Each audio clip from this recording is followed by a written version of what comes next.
Pengeboman Hiroshima pada tanggal 6 Agustus 1945 dan Nagasaki 9 Agustus 1945 menyebabkan Jepang menyerah kepada Amerika Serikat dan sekutunya. Sementara itu, di Indonesia, Sultan Syahrir mendengar kabar lewat radio BBC oleh London tentang kekalahan Jepang. Dia pun memberitahu kepada para pejuang rahasia bawah tanah. Teman-teman, ada berita penting dari seorang BBC. Benarkah? Sekutu telah menjatuhkan bom di kota Hiroshima dan Nagasaki. Inilah saat yang tepat untuk memproklamirkan kemerdekaan kita. Setuju, kita jangan sampai menyia-nyiakan kesempatan ini. Ya, betul.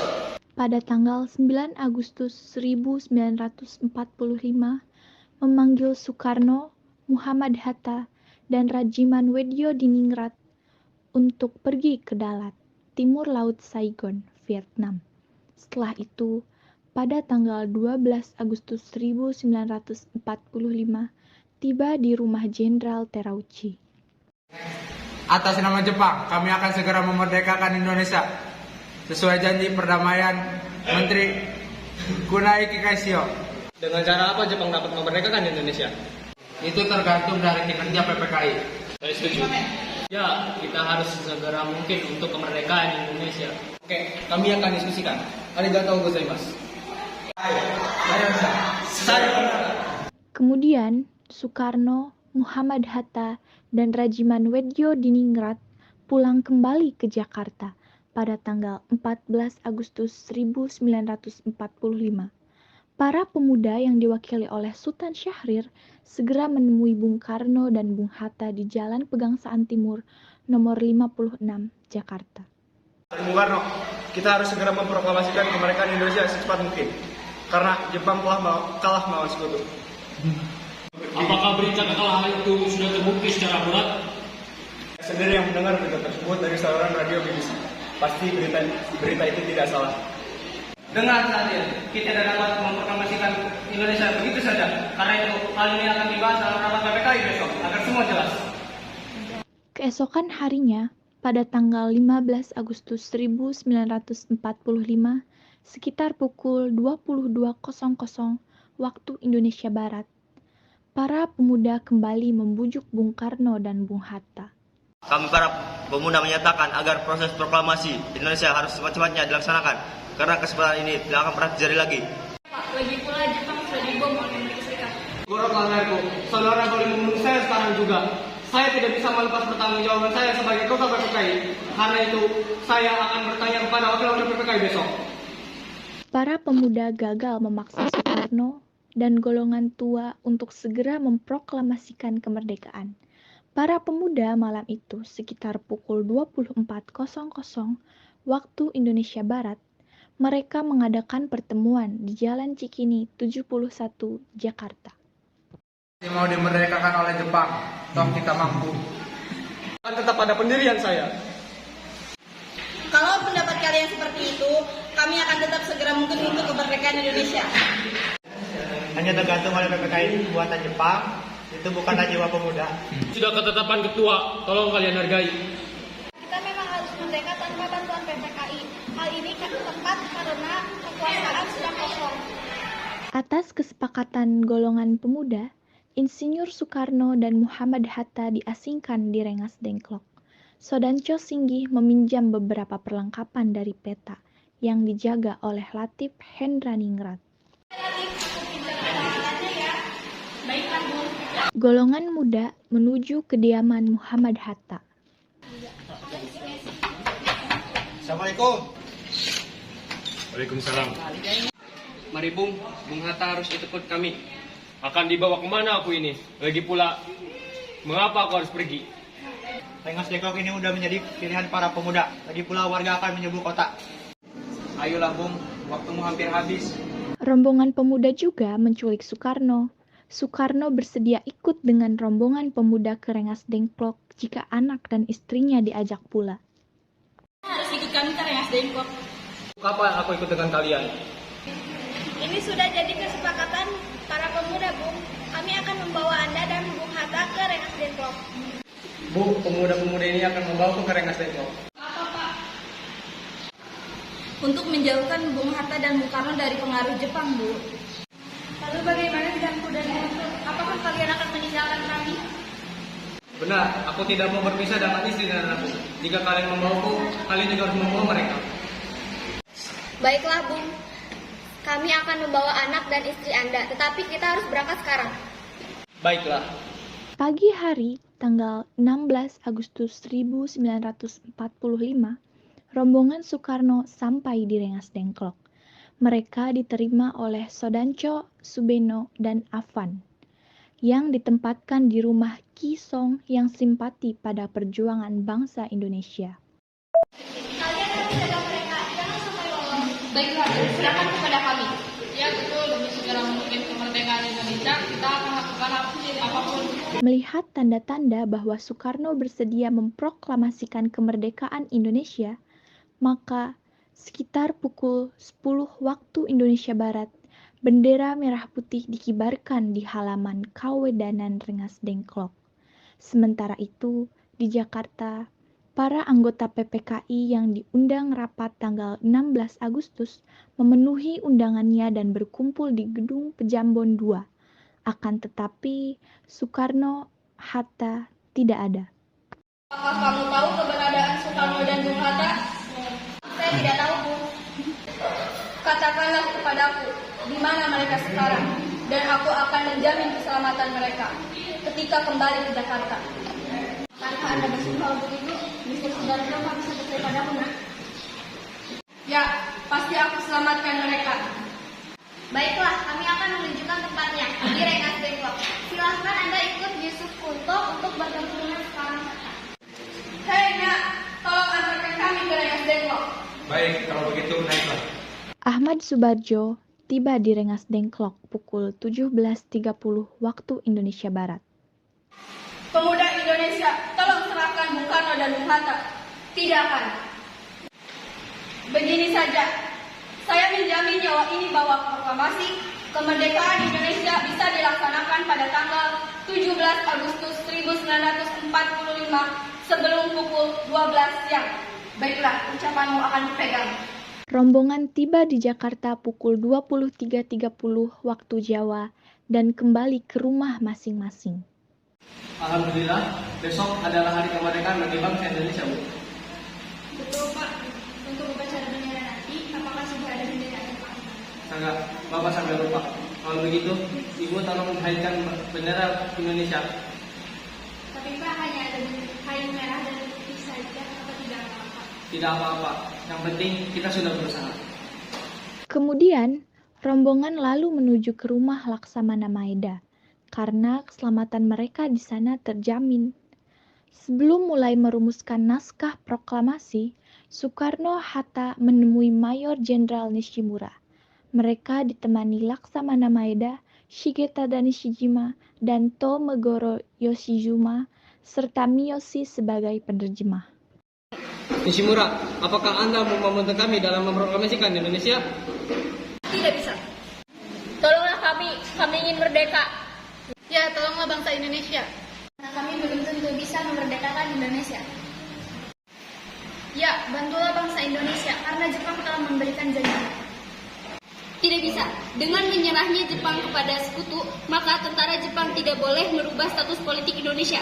Sejak semalam, tentara Jepang semata-mata merupakan alat sekutu. Baiklah, kami akan berusaha sendiri.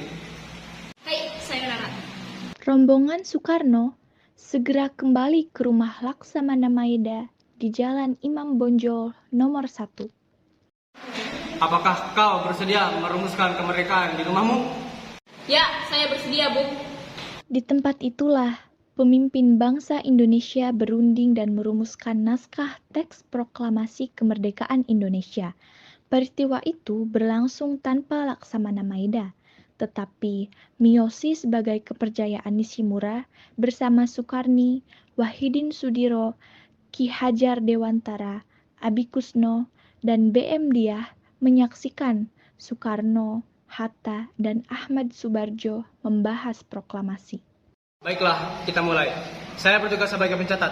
Bagaimana bunyi rancangan pada draft pembukaan UUD? Kami, bangsa Indonesia, dengan ini menyatakan kemerdekaan Indonesia.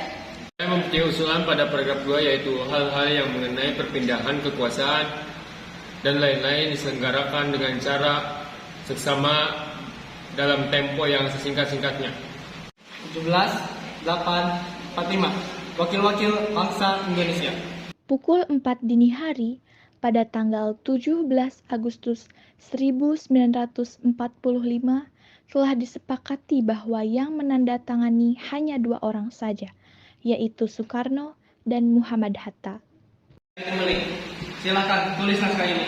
Jagalah baik-baik. Untuk pengibaran bendera, saya tunjuk Trimunti. Setuju Katri? Kalau boleh saya usul, sebaiknya pengerek dari kalangan prajurit, yaitu Latif dan Suhud. Ya, usulanmu diterima. Bagaimana, Latif, Suhud, siap menjalankan tugas? Siap, Bu. Iya, bisakah kau memperbanyak teks proklamasi dan menyebarluaskan? Baik, akan saya lakukan, Bu. Pelaksanaan Proklamasi Kemerdekaan. Menjelang pukul 10 waktu Indonesia Barat, hampir semua tokoh-tokoh pejuang telah hadir di Pegangsaan Timur nomor 56. Para pemuda yang telah menunggu sejak pagi hari sudah tidak sabar lagi. Mereka mendesak Dr. Muwardi untuk mengingatkan Soekarno bahwa hari sudah siang. Pak Soekarno, hari sudah semakin siang. Kenapa pembacaan proklamasi tidak segera dilakukan? Bukankah lebih cepat lebih baik? Karena Hatta belum datang, pembacaan proklamasi tidak akan dibacakan kalau Hatta sudah datang. Tapi Pak, orang-orang sudah tidak sabar lagi untuk menyaksikan pembacaan proklamasi. Benar Pak, kita harus segera mungkin membacakan proklamasi. Saya tidak akan membacakan proklamasi kalau Hatta tidak ada. Bung Hatta datang. Hatta, akhirnya kau datang juga. Soekarno, maaf telah membuat kalian semua menunggu. Tidak apa-apa, kau datang 5 menit sebelum acara dimulai. Kalau begitu, mari kita mulai pembicaraan proklamasinya. Mari. Sesuai dengan acara yang telah ditetapkan di bulan puasa, tepatnya hari Jumat, tanggal 17 Agustus 1945, pukul 10 waktu Indonesia Barat, Insinyur Soekarno didampingi oleh Muhammad Hatta membacakan naskah proklamasi kemerdekaan Indonesia. Bismillahirrahmanirrahim. Saya akan membacakan proklamasi kemerdekaan Indonesia. Proklamasi, kami bangsa Indonesia dengan ini menyatakan kemerdekaan bangsa Indonesia. Hal-hal yang mengenai pemindahan kekuasaan dan lain-lain diselenggarakan dengan cara saksama dan dalam tempo yang sesingkat-singkatnya. Jakarta, tanggal 17 bulan 8 tahun 45. Atas nama bangsa Indonesia. Pengibaran bendera merah putih oleh Suhud, Trimurti, dan Latif. Indonesia menyanyikan lagu Indonesia Raya yang telah dibuat oleh Bapak W.R. Supratman. Siap. Gerak. Teruskan. Terus. Langkah gerak maju. Jalan.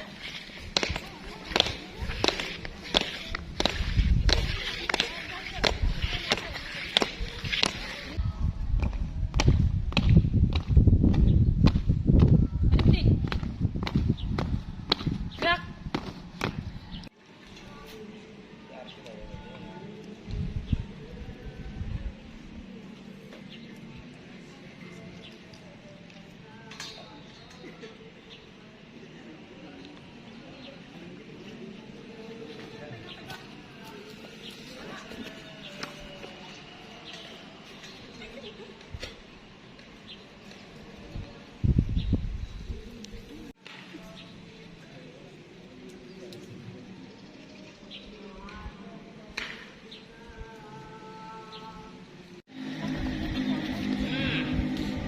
Pada Sang Saka Merah Putih, hormat! Gerak! Indonesia, tanah airku, tanah tumpah darahku. Di sanalah marilah kita berseru Indonesia.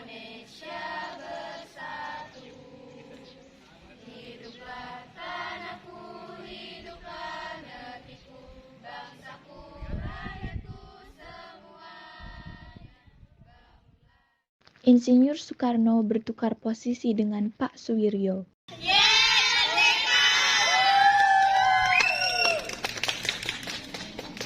Ini dia kata sambutan dari Bapak Suwiryo selaku Wakil Wali Kota Jakarta.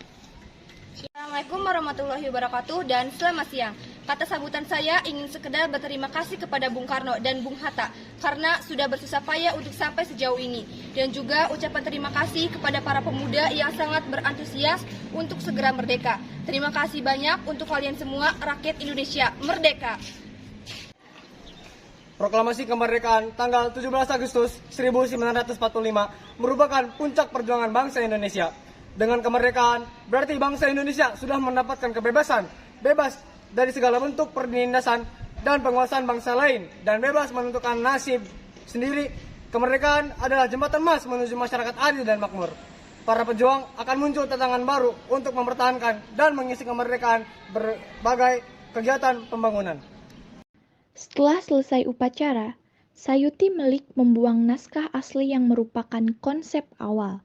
Namun, insting wartawan seorang BM Diah tergerak. Dia memungutnya, lalu mengamankan dalam sakunya. Mengapa kamu buang naskah proklamasi yang asli saya bikin? Aku pikir ada pengganti naskah ketika yang sudah ditandatangani. Ini adalah sejarah, maka aku akan menyimpannya. Baiklah, aku percayakan padamu. Dan akhirnya, Indonesia merdeka. Usai upacara, mereka meninggalkan tempat bersejarah itu. Dengan demikian, selesailah upacara singkat yang berlangsung selama sekitar 1 jam.